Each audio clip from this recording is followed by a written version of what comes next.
Okay, let's see this question. Three particles A, B, and C of mass m each are joined to each other by massless rigid rods to form an equilateral triangle of side A.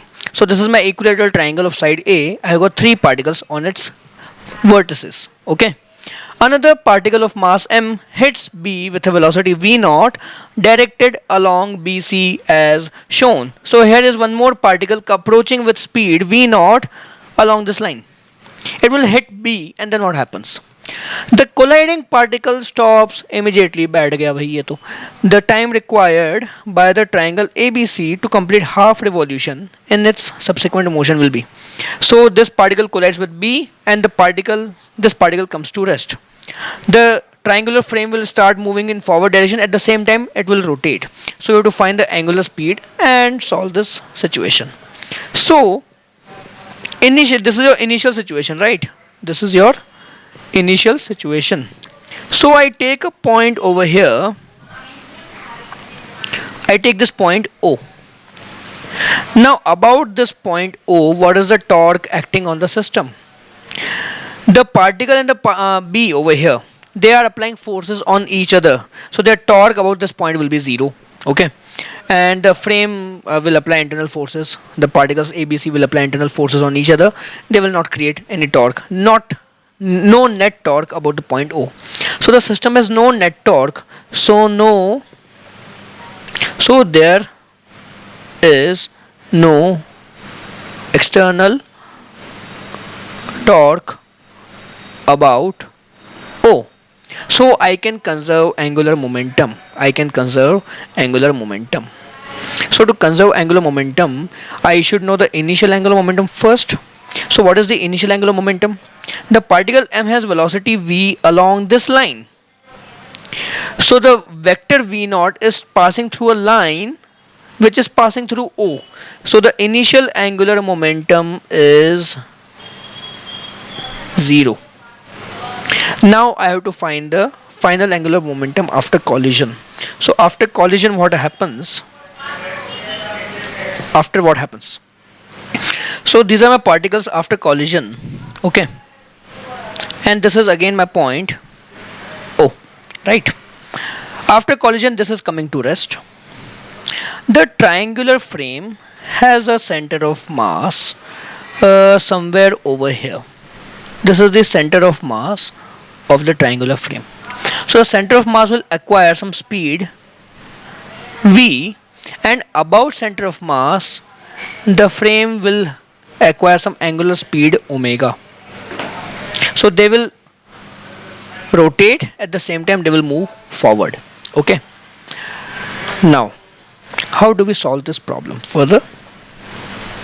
So this side is equal to A, right? Equilateral triangle has side A. This side is equal to A. So this height of the triangle will be A cos 30 degree, because this angle will be 30 degree over here. Okay. So this is A cos 30 and this height over here will be 1/3 of that. Right.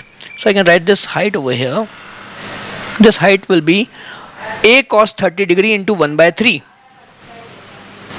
So this height will be equal to A divided by 2 root 3. Okay. Now first of all I will write down my equation for angular momentum. So the final angular momentum will be how much? Well, let's write down the momentum first. Momentum equation. So the momentum should be conserved, right? Initial momentum is how much? Mass m into velocity v naught. So initial momentum is mv naught and final momentum is how much? This center of mass is total mass 3m. Total mass over here is 3m. So 3m into v. So v will be v naught by 3. Okay. Now angular momentum L final will be how much about the point O.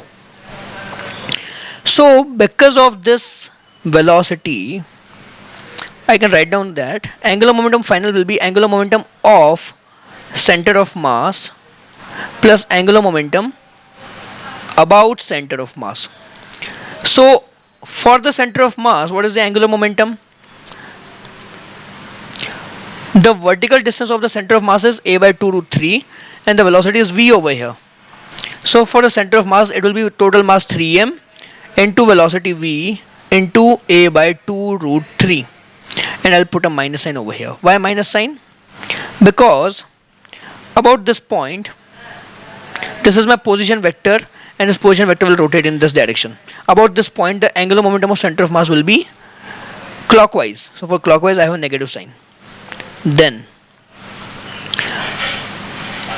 about center of mass, the system will rotate with angular speed omega in anti-clockwise direction. So I can write down angular momentum of, moment of inertia about center of mass multiplied by omega.